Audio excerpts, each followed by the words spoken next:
ইসলামের মধ্যে 1450 বছর আগে আমাদের যারা বোনরা আছে, নারীরা আছে, তাদের নিরাপত্তা, তাদের অধিকারের কথা বলে গেছে।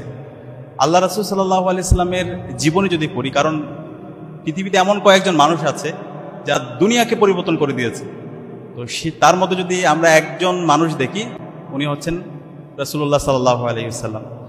আল্লাহ রাসূল সাল্লাল্লাহু আলাইহি সাল্লামের প্রথম স্ত্রী, ওনার নাম কি আপনারা বলতে পারবেন? হযরত খাদিজা রাদিয়াল্লাহু তাআলা। মাশাআল্লাহ, আমার বোনেরা বলতে পারছে। তো খাদিজা রাদিয়াল্লাহু তাআলা একজন সম্ভ্রান্ত ব্যবসায়ী ছিল, সমাজের একজন প্রভাবশালী নারী ছিল।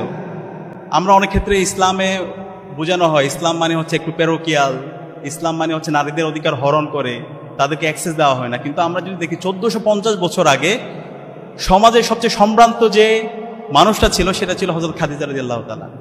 এবং আল্লাহ রাসূল সাল্লাল্লাহু আলাইহি ওয়াসাল্লামের পাশে সবসময় ছায়ার মতো ছিল। রাসূল সাল্লাল্লাহু আলাইহি ওয়াসাল্লাম যখন খুবই কঠিন সময়গুলো যাচ্ছিল ওনার, ওই সময়ে সবচেয়ে বেশি সাপোর্ট দিয়েছিল হযরত খাদিজা রাদিয়াল্লাহু তাআলা।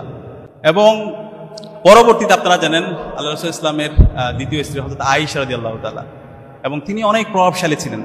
তিনি হযরত আয়েশা রাদিয়াল্লাহু তাআলা তিনি 2200-এর অধিক হাদিস বর্ণনা করেছে। ওই সময়ে নারীদের শিক্ষার কথা বলা,